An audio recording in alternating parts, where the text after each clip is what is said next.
Hello and welcome to this video. Today we will be talking about chess and we will be talking about when your opponent attacks your b-pawn and a little bit of a trick that you can do to trap your opponent's queen. So let's get right into it. Let's see what I mean. So this is a game that I played versus someone on chess.com. I'm gonna censor their name for privacy. We played some King's Indian, it's not really important, and then here my opponent starts attacking my b-pawn. And here I set up the trick that can be very useful and works a lot of times. So the queen is very vulnerable on the square, so we can try to use that in many ways. You don't even really have to defend your b-pawns so that many times because this pawn can be very risky to take.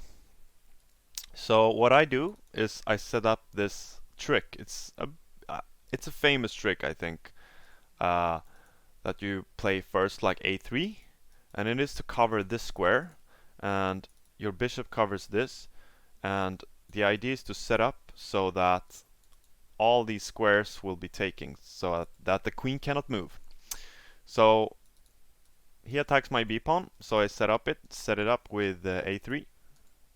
So that's what I play, and then he plays rook d8. And now I play bishop e3 because now everything is set up to do it now.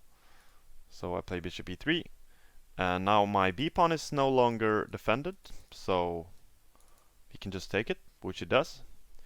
And then I play knight a4, and now the queen is trapped because queen has nowhere to go. All of these squares are covered by my pieces. And rook is defended, and all of this is defended, and the queen cannot move anywhere, and the queen is trapped. And this trick comes back in a lot of cases. So he sacked the queen for the rook, and so on, and we continue the game. I'm gonna show you more examples of this in other games I played on Lichess. This is the next game. Out of privacy, I censored the name, but my opponent is rated 1839. I'm rated 1700. And we played some kind of game here, and it doesn't really matter. Here, again, so queen comes and attack. And again, I played a6 because to set up this trap, that's what we start with. So before actually applying this trap, you should try to see if it actually works. So if takes, I have this again, same thing, and everything is defended, and it's gonna work. First glance, like, oh, he attacked my b-pawn, I gotta defend it. No, that's not gonna work. Or it's gonna work, but it's just very counterproductive because, yeah, sure, he attacks something, but if he takes it, it's gonna be he's gonna lose his queen. So usually, not always when people attack your pawns, you don't always have to defend them, because if they take them, they lose even more material. So here you realize that he's attacking the b-pawn, and I invite him even to take the b-pawn. Please take my b-pawn. And so he does, and then again I play knight a5, and it's again the b-pawn. And the queen is trapped, there's no way to go. This pawn move is useful to cover this square, otherwise it wouldn't be possible. And now the queen is just gone here. There's no move for the queen here. Everything's defended. This by the knight and this by the queen, so.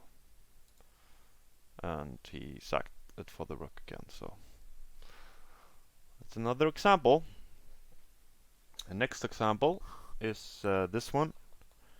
Let's see, it's some kind of opening here. Again here, queen comes out, attacking my b-pawn. I play a6. Opponent takes my pawn, and then I play knight a5.